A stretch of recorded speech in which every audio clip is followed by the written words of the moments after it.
All right, last class we talked about the Idle Arbor activity assessment. We went through some of that with you guys. I'm going to do a quick little, for the ones who weren't here, because there's a few here today that were not. I want to hit some of these high points on it.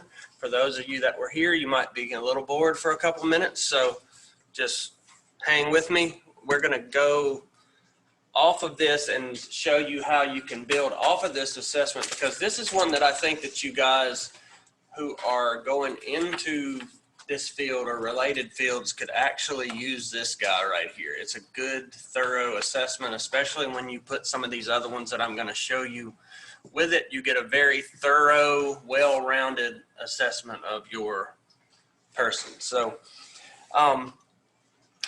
this Idle Arbor assessment, the first time you give it to someone, it's going to take you 40 minutes to an hour, and that's because you're going to be using a medical chart the first time. The form itself has a place for you to do it 3 times. There's 3 different sections, and so the first time you would use, say, a green pen. The next time you might want to use a red pen, and the third time use a blue pen, you know, or whatever, where you can just keep things straight and mark the dates of when you used each pen on there to keep that clear. That's just a good idea when you have something like that. You would re-administer the test in a situation where your patient had a significant change in health, something like that. And what else? It has 5 sections. You go over personal and medical history. Most of that are the things that you can dig out of a medical chart that's going to be there. Their leisure interests, leisure history, individual performance, and social strengths, and then maladaptive behaviors, which are just inappropriate, bad behaviors in general. It's used as an intake assessment. So this is one of these assessments that you use primarily when they come in to figure out, okay, let's learn about this client and see how I can help them with recreation therapy. That's intake assessments are where you build your baseline from to see where they are, what their strengths are, what their needs are, and you go from there.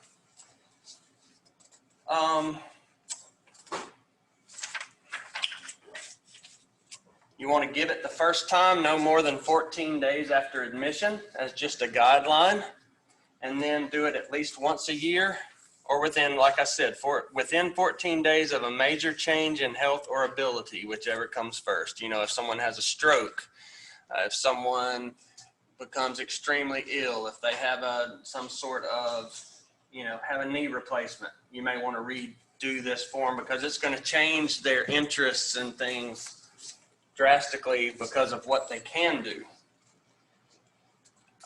It says at the bottom, I'm on page 401 right now, if you are following along, it's reality orientation assessments will be given at the end of this document. Well, I'm going to show you a couple of those before we leave today.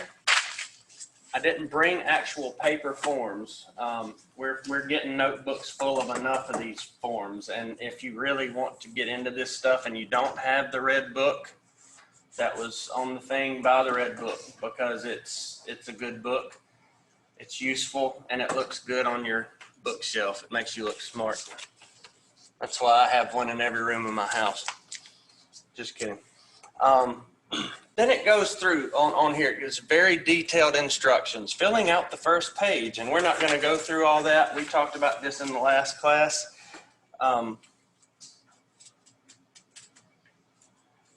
One thing on page 403 on here to note, there's an update section, and the whole reason that that's there is to make comments about changes from one assessment to the next. That's all they're really wanting in the update part, because that needs to be clear. Remember to date all your entries. That's a general rule for any assessment that you're doing. Make sure that you put your date, make sure that you sign, make sure you put your title. And yellow out any comments that no longer apply on this form. So if something they don't, you know, if it's no longer true, then you need to yellow that out.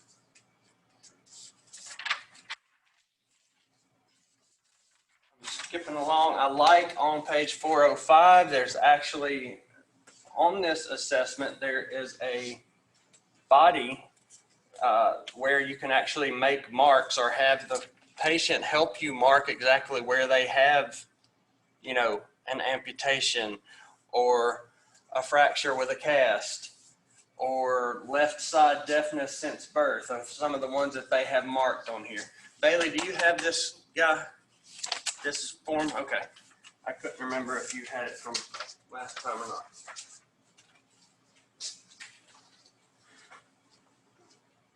Yes, I'm thinking about it. I'll give you this though.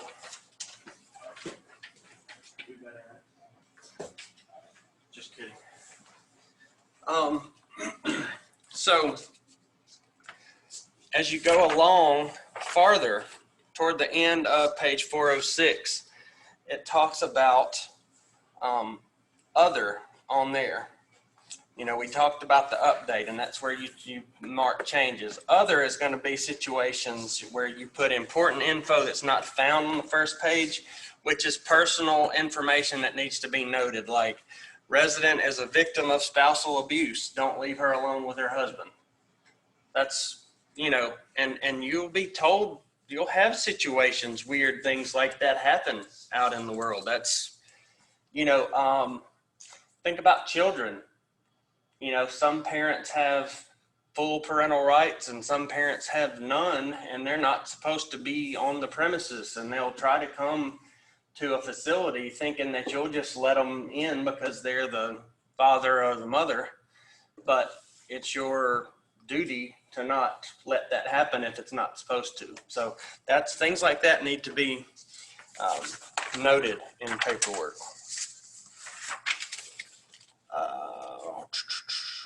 When you get to the second page, it talks about leisure interest and leisure history.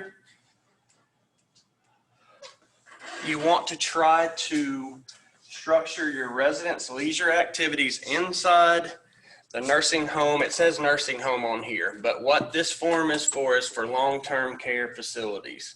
It would also be appropriate for like an MRC, places where you're going to have the patients for a prolonged amount of time, group homes, anything like that. But you want their activities to be as close to their past patterns as possible. Now, barring them wanting to have some changes because they now have, say, a ping pong table at your facility and they've always wanted to play ping pong. Obviously, if you're going to add that to it, that's not keeping up with what they've always done because they didn't have access to it. So to a degree, you understand what I'm saying. You just don't want to change it up like crazy. The leisure interest is a basic checklist. The leisure history helps you see what patterns that your patients have shown in regards to leisure.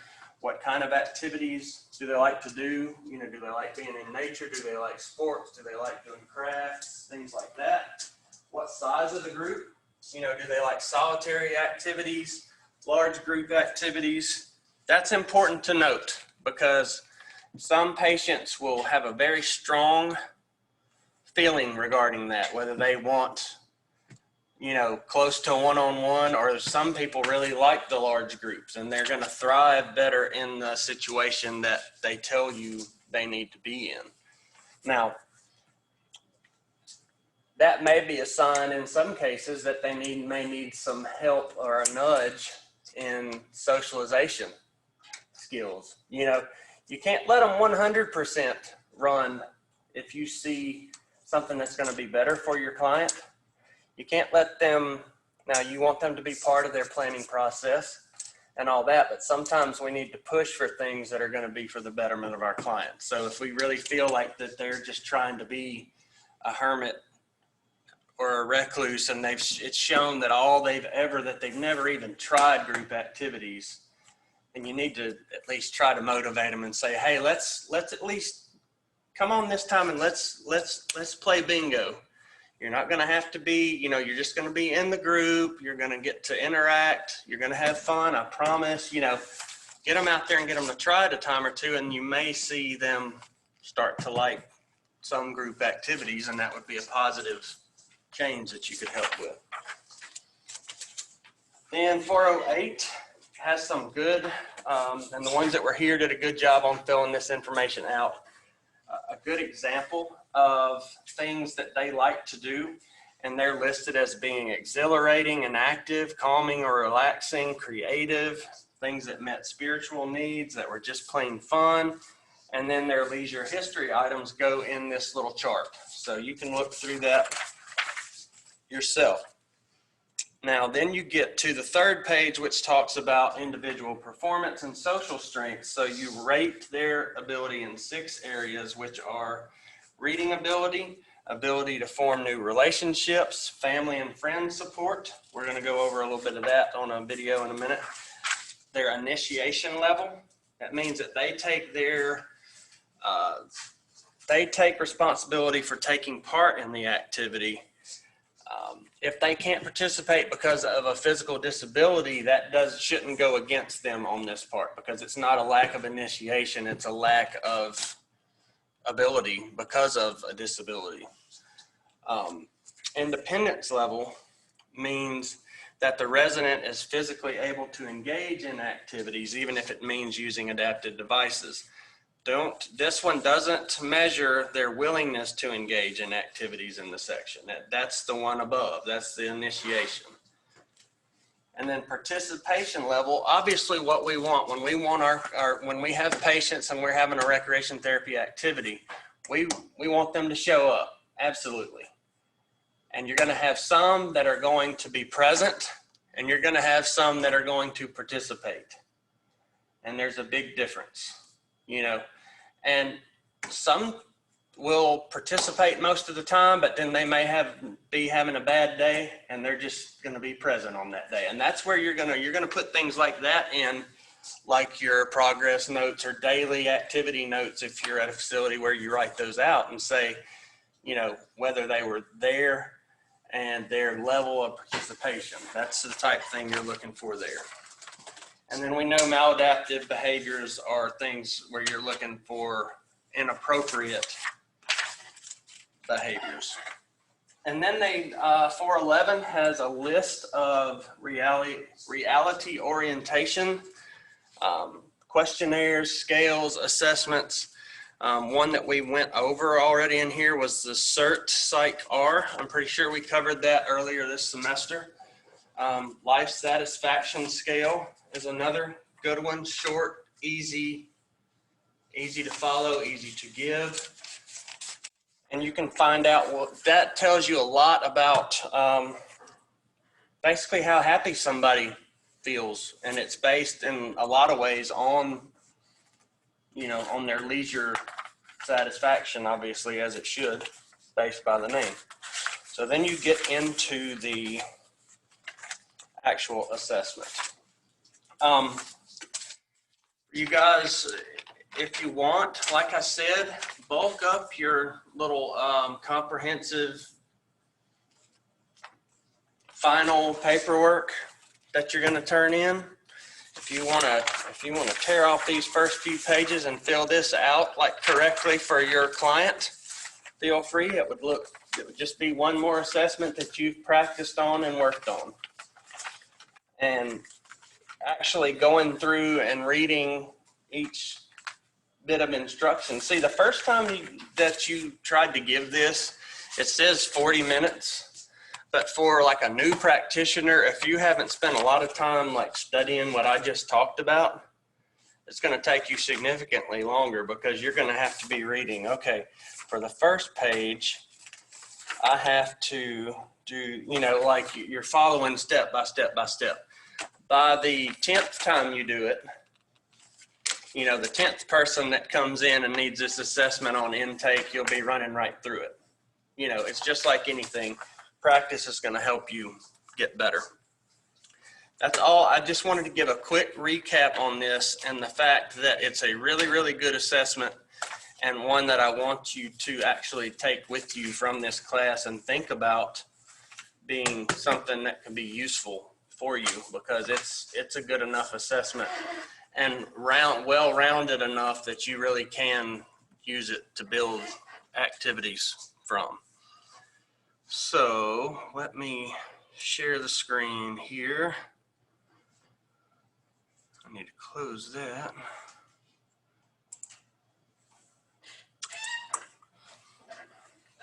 All right, this is a video of that CERT that we've talked about in class. But like I said before, we're going to watch some videos of ourselves in here, obviously, too. But we're going to watch some more, and I want you to watch how the people give it, and I want you to think of it in a, you know, kind of critique them and say, did they do a good job? You know, what could they have done better? And put yourself in that place, you know, when I'm given an assessment, I want to do this, or I want to not do this. And so to kind of be critical when we're watching these things, and not in a bad way. It's just, it's a learning process.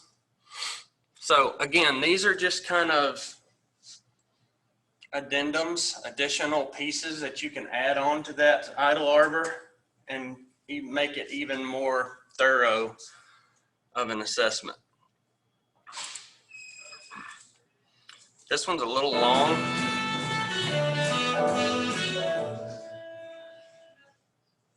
Hi, good to see you there. It's kind of funny though. Meet Dr. Warren. Today, we're going to be going over one of my personal favorites, and that is our comprehensive evaluation in recreational therapy, Psych Behavioral Revised, and more commonly known as CERT-Psych-R. Please note that in the following is dramatization. It may not be an accurate depiction of any individual's living mental illness. For scoring purposes, the actors are demonstrating exaggerated behaviors. So, let's meet our cast, shall we?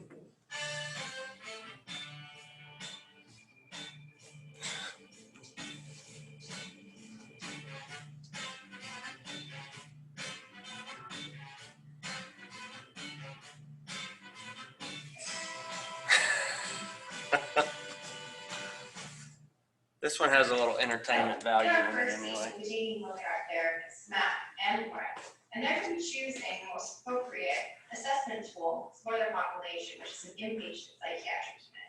Let's take a look, shall we? Thank you for coming and joining our team today. We're very excited to have you. So, in our facility, it's short-term acute care psychiatric setting of adults. Our clients stay for an average 11 days, and they all have mental health issues such as schizophrenia, borderline personality disorder, or schizoaffective disorder. So today we have a new roster of clients, and we're trying to find an assessment tool that will assess individuals' leisure activities and help us to identify, define, and evaluate behaviors to a person's ability to successfully integrate into society using his or her social interaction skills. Okay, great, that sounds great. Maybe we should find an assessment tool that will evaluate their baseline social interaction skills, as well as provide an idea of their progress throughout their stay in the facility. That's great. So we'll just look through. I have to put right here.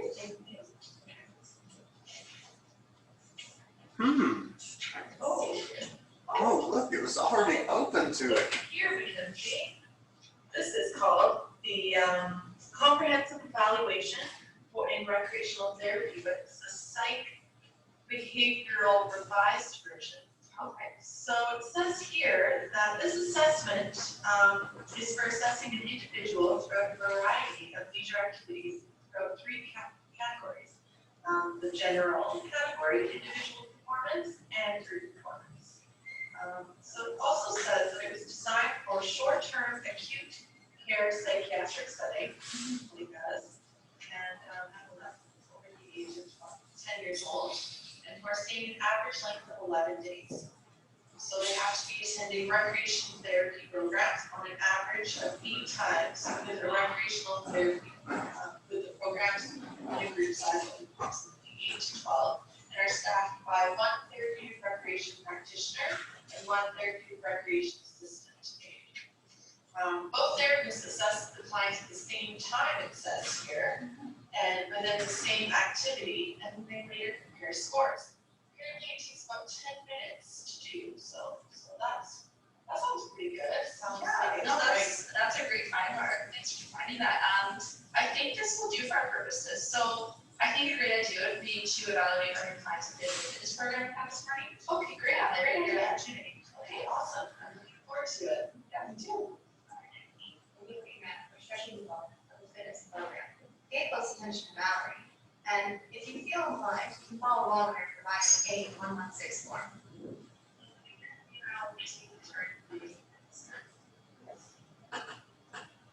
Alright, good morning guys. How are we all doing today? Pretty good. Yeah, okay. So we have a fitness program for you this morning, and it's going to be starting with a bit of a warm-up stretch, and then it'll have to warm up and weight training and stretching afterwards to stretch it all out. Is that great? Yep. Yeah. Alright, so we're going to get started. We're going to start with some neck rolls.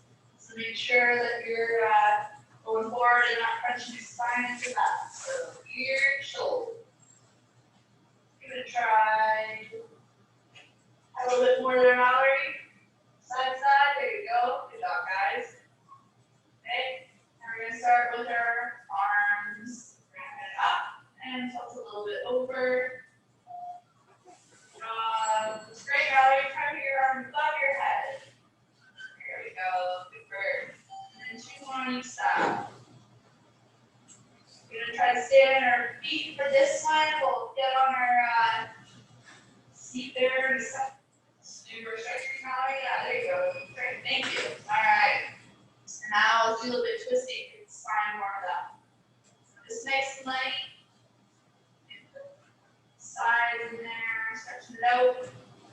All right. Now we're going to get to the legs. So bringing your knee up. You can a little squeeze and then down. And the other leg, nice good pace. Try to grab it if you can, your knee if you can. Now, if you don't mind, we're just on our feet when we try this. Don't hold it very long, so we can bounce a little bit. Good work, guys. Good, Jamie. Okay. Next, we're going to take your foot for a bob. Same thing. The participant that I was assessing today in the fitness program this morning was Mallory J. Johnson, and she is a 40-year-old female. Now, I'm going to give her a 0 for attendance because she did attend. 0 is typically good, and then 4 is more negative behavior. Now, for appearance, I'm going to give her a very wrinkled and soiled clothing and poor hygiene mark, which is a 4, because I noticed she was wearing slippers, which were not appropriate for a fitness program. And also her hair looks like it's not been washed in a while. And she just was not dressed appropriately, and her clothing was very dirty. So now for C, attitude toward therapy, I'm going to give her a 3 for intense dislike, because she was not participating and she seemed like she was not interested in the program at all. She laid down on the floor and was disruptive to the class. I marked Mallory at her 2, which is a stiff, awkward gait, because when she walked into the room, she was very stiff and had an awkward shuffle when she walked, and that could be due to back problems or whatnot. And that can affect her participation in fitness programs. And for posture, I gave her a slouched position because she was very slouched, and that could be because of her back. So for a total, she has 0, 4, 3, 7, 9, 11. She scored 11. Now that we're nice and warmed up, we're moving on to our next scene, where our leaders, Matt and Laura, will be switching roles, where Mackenzie's going to be assessing and Laura's going to be leading the group. Enjoy. Great, guys. Let's do 1 more on each side. Just get a lap of the stretching. Awesome. All right, so that ends our stretching warm up, and Laura's going to come in and give you guys more cardio intense warm up to get ready for weight training. All right, sounds good. All right, everybody, so I'm Laura. I don't look like that all of you yet. So move you to the facility. So we'll just start off with some high knees, just to get our bodies moving. Just very high. Great posture then. Thank you. All right, Mallory, you just so your feet as high as you can. Everyone's feet hold next to you. That's fine. All right. So then maybe we can do this a couple more times, and then we'll start with some jumping jacks. Can go flippers? Nice. We can do, all right. What do you think? Maybe we can do this. Okay, so we'll try See my fingers, try. Okay. So we can try and stay focused. Thank you, girls. So now we're gonna start doing some jumping jacks, please. Okay, so ready?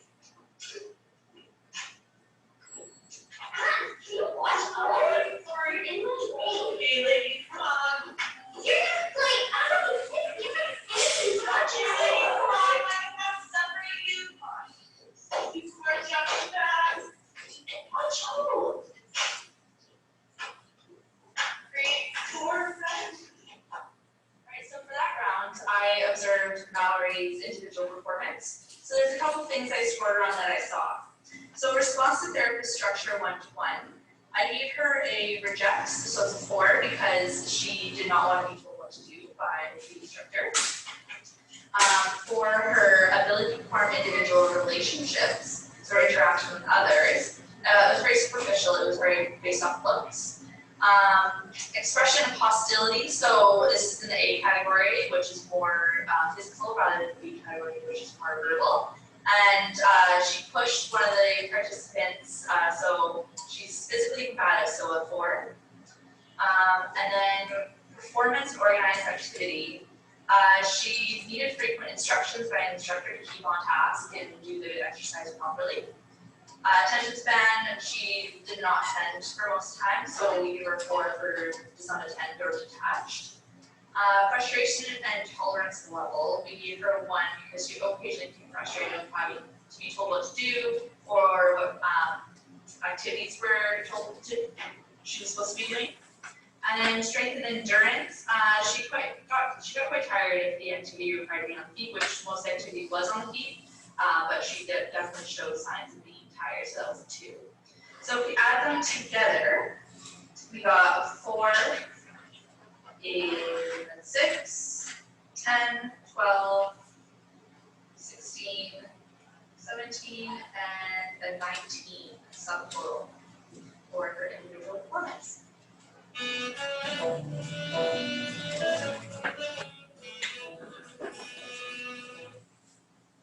We don't have disc 2.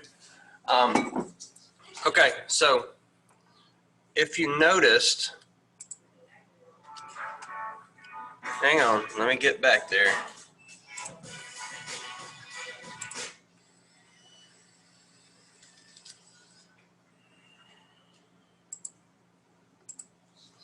All right, that was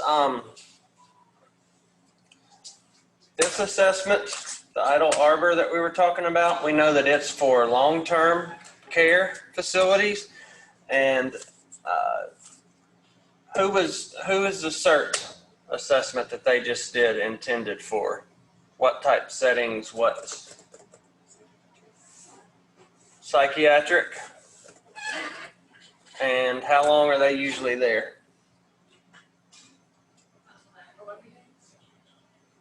Like 10, 11 days, something like that, they said, on average. So just remember, that's one reason that I wanted to show you that, is that that's a pretty good assessment also, too.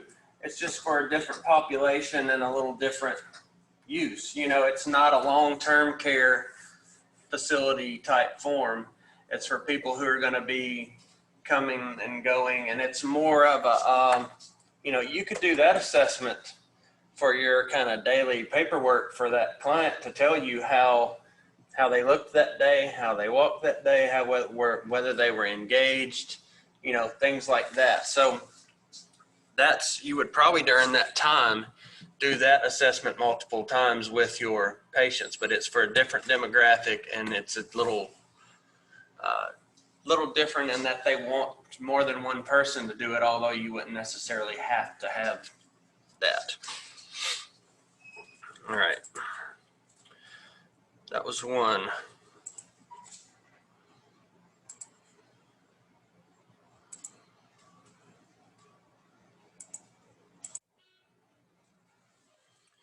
Number 2, this is life satisfaction scale. This one is not, it's not nearly as goofy. It's not nearly as long. I thought that one was kind of comical, especially the way it started. Once they got into it, it was more, you know, a little more serious, but the way they started it, I was like, oh gosh, this is going to be bad. This is the life satisfaction scale in about 2 minutes. Enjoy the lovely music.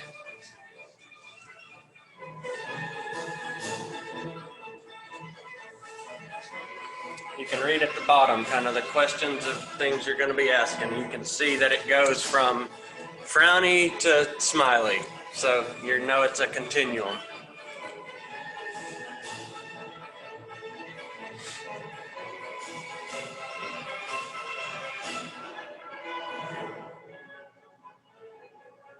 Everybody see that okay?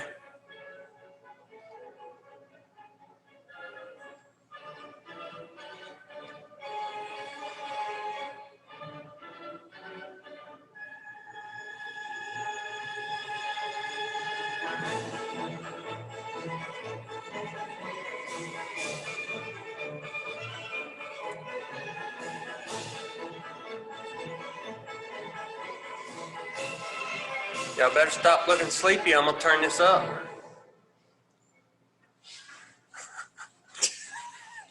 She sat up.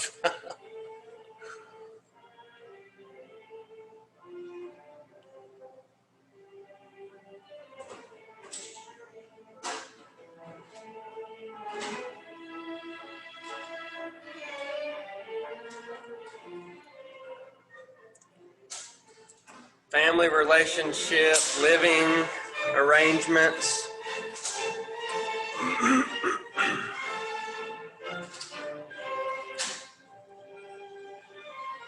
Free time, which is when our leisure takes place.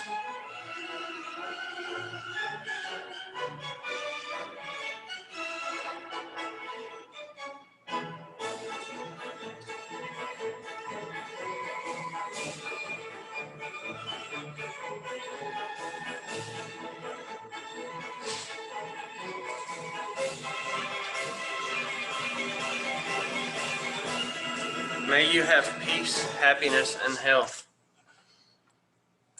All right. That was short and sweet, but it gave you an idea. That's the type of questions I ask, and you're going to rank them on that continuum of frowny face to big smiley face. That's not how it's done on the form. It'd be more numerical, but like a Likert scale.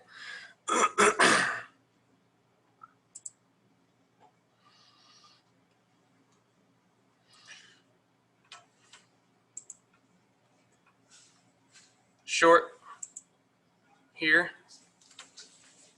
So today we'll be doing the family ASCAR assessment, and so I'll be asking you 5 questions, and for each of the questions we'll be answering either almost always, sometimes, or hardly ever. And the items that we will be addressing are adaptation, partnership, growth, affection, and result. Okay? The first question is, in my family, we help each other out. If we can't find the help we need within the family, we have places and people in the community to help. Almost always, sometimes, or always. Second question is, in my family, we make decisions by talking things out and then reaching an agreement. Almost always, sometimes, or hardly ever. In my family, we help each other to achieve our desires and support each other so that we can grow and change. Almost always, sometimes, or hardly ever. In my family, we are able to share all kinds of feelings with each other, including love, anger, and sorrow. Almost always, sometimes, or hardly ever. Last question, in my family, we share what we have, including our time, our space, and our money. Almost always, sometimes, or hardly ever. So by adding all the scores in the column, you get a total of 0, and then your total is going to be 0. The total score of 0 points was calculated by adding together the points of each answer from every question. Patients responded with almost always to each item, so 0 was circled under the almost always column. To find the total score, you add 0 plus 0 plus 0 plus 0 plus 0, which equals 0. According to the family APGAR, patients' perception of physical support is very good. Overall score equals 0. Patients' sleep families almost always help each other out and support each other's desires. Out of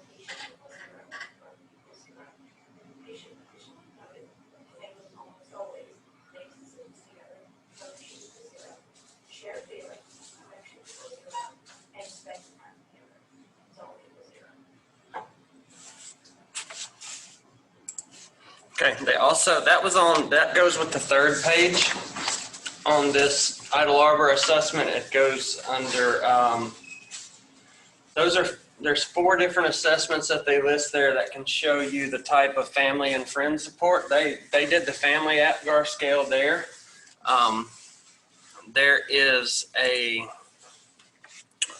also a friends APGAR scale, a social dysfunction rating scale, and a social resources section on another assessment. So I'm just showing you how there's these other pieces that can give you, if you don't have enough information to know what kind of support system they have from family or friends, that there's things out there that are short, simple, easy additions to this to make it an even better assessment.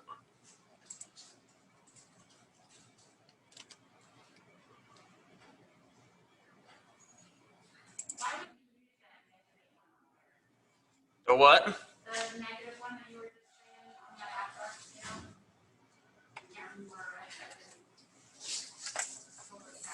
Oh, let me get back to that page.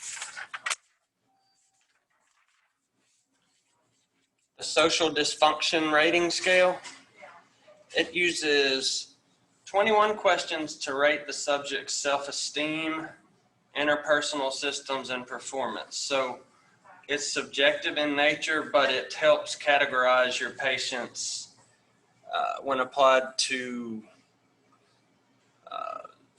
It's their self-perception of those things. yes. You're still, the title is a little bit odd for what you're really trying to pull, but you're finding out their self-esteem and interpersonal systems, which still falls under support. You know, that portion of it for sure. It doesn't sound like it should fit there, but it does if you're looking at that particular part. Let me make sure that I'm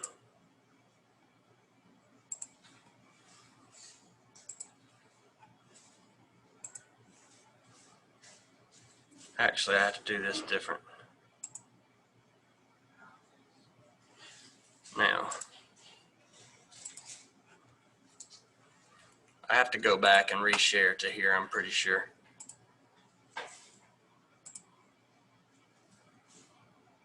Oh, never mind. Where's my meeting controls?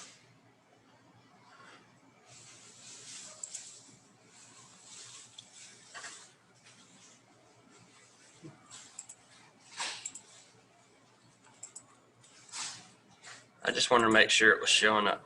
Hi everyone, my name is Amy Hackelberg and welcome to Ambitions Family Therapy. Ambitions Family Therapy, I like it. Can you tell us a little bit about yourself? So my name is Lisa and I got the contract from chronic illness, so I don't go to the doctor about it, but deal with it. And twice, one for my shoulder and the recent one was for my feet with RBC. I contracted plantar fasciitis in my feet. And they tend to be super tight to where I had to do them loosen out. Okay. So, are you here for your plantar fasciitis today? Yes. Okay. So, plantar fasciitis is one of the most common causes of foot and heel pain. So this is a disorder of the connective tissue which supports the arch of the foot. So symptoms include pain in the heel or the bottom of the foot. Risk factors include overusage, meaning long periods of standing, obesity, or inward rolling of the foot. So, Misha, on a scale of 1 to 10, how bad is your pain today? That is didn't work for 10. Okay, so Misha's pain is very appreciated today. So we're going to do just a few exercises to try to relieve some of that pain, and we're gonna have Misha come back twice a week to keep working on relieving that pain in her feet. Okay, so we're gonna start with our first exercise. Our first exercise is called the gas pedal. So as you see here, We're gonna sit her right one next time. band, and she has and place it within the middle of her foot. Okay, we're gonna save this for the 372 class because I accidentally put the wrong one here for this today, and I was like, no, I remember your other one too. All right, y'all just got it. Y'all are gonna get off about 10 minutes earlier than you would have because of that. So be thankful that I messed up. Let's share screen. Actually, let me just go here and get it where I want first.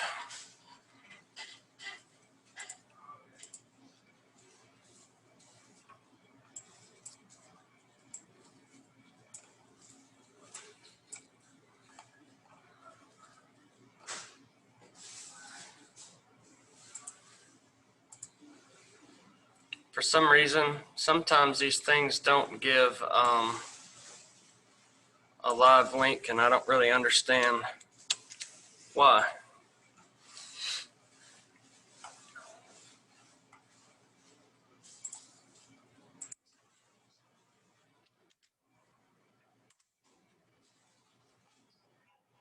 Welcome back, Harrison. Good to see you. How are you doing? Pretty good. Great. Well, I'm looking over your info just to confirm we want to come up with some ways to help cope with tobacco and alcohol, right? Yeah, so something just get your mind off it and fill up that time. Make it a little easier. Great. Well, I think we can do that. We're going to do this little story here. I've got some questions I'm going to ask you. It'll be pretty conversational, so just reply when you feel led to, and don't mind me taking my notes. We'll see what your interests and preferences are. So, as far as tobacco and alcohol, just real quick, when is the last time you used tobacco? Okay. For both of those, tobacco and alcohol, and usually if it's one or the other, probably it's okay. So, let's get right into it. Okay. Games. Are there any specific games you like? Board games, like bingo, checker? More like board games. Bingo, checkers, puzzle games. Chess. Okay, chess. That's a good one. All right. As far as crafts go, you have a crafting, drawing, glass blowing, knitting, woodworking, nothing like that, really. Okay. All right. As far as going out, what do you prefer? Like sports events, fishing, like baseball games, football games. Okay, so you enjoy sporting events. That's great. What about going out to eat or going shopping, stuff like that? I don't really do shopping, but I go out to eat a lot. Okay, great. Let's eat at restaurants. Do you see yourself as much of a TV watcher? And if so, what do you like to watch when you watch TV? Yeah, I watch a lot. Okay, so adventure, kind of TV shows, Netflix type things. Okay. You do much reading? Not a lot. Not much reading. Would you like to do more? Or is that something that interests you? Or no? Okay. Different on that. We talk about TV movies a little bit. You say you gotta just binge watch it. Cool. All right, what about exercise? Do you do any kind of exercise? I lift weights every day. Okay, weightlifting. That's great. All right, what about music? Do you enjoy music? Yeah, listen to lots of music, or what's some of your favorite stuff? Favorite genres? Okay, great. All right, so we briefly touched on sports a minute ago, but what are some of your favorite sports? Not just to watch, but to play too. Soccer. Soccer, okay. One of my favorites as well. Now, you did mention computer games earlier. You like to play video games? Mm-hmm. All right, can you tell me more about that? What kind of games you like? Play hockey. Okay, so like sports games? Yeah, sports games, FIFA. Okay. All right, great. you, let's see here. We talked about puddles, huge with those. All right, do you like writing, professional writing? No, you're terrible writing? All right, not a problem, we all have our strengths and weaknesses. All right, great, well, oh, one more thing, you like animals? Yeah. Do you have any pets? No. Have you ever? I have one for an invitation. Okay, so you, was she a dog? Yeah. Okay, great. So you enjoy animals, that's awesome. Well, great, that gives me a lot of good stuff to work with here. I've got a lot of interests and preferences here. Is there anything else you'd like me to know that you think would help me come up with some good goals and objectives for you? I work often. Okay, you're working often? What do you do for work? I'm an electrician. Okay, so you're very active in your day-to-day work too. Got it. So when you come home and imagine you're looking to de-stress and get into more activity. Okay. Well, great. That's very helpful. All right. Well, let me take a look at this, and I'll get back to you soon with some goals and objectives. We'll talk over those and.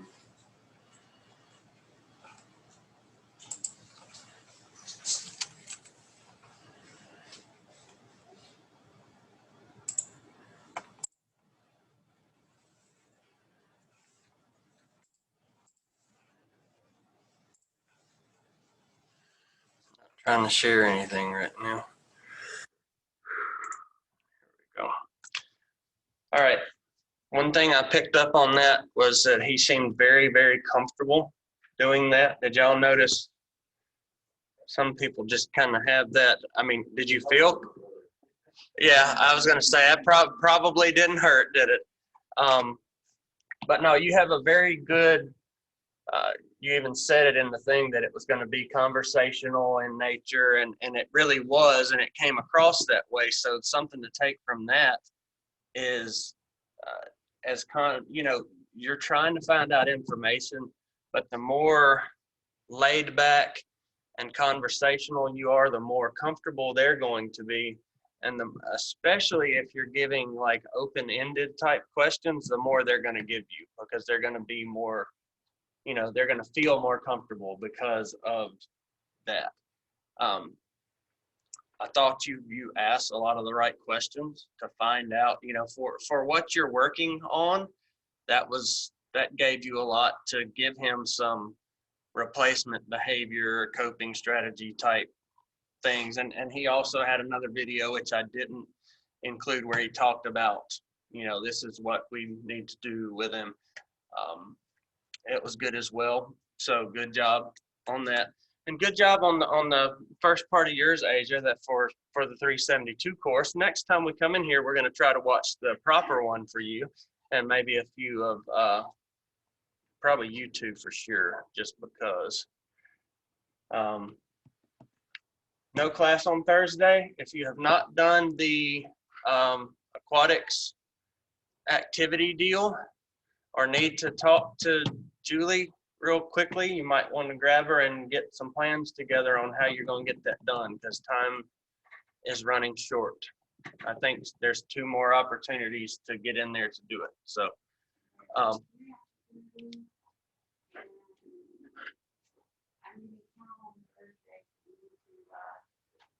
3 opportunities. So we're getting down to the crunch time on it. Anyway, thank you guys. Y'all have a great long weekend. Be safe, and I'll see y'all next Tuesday.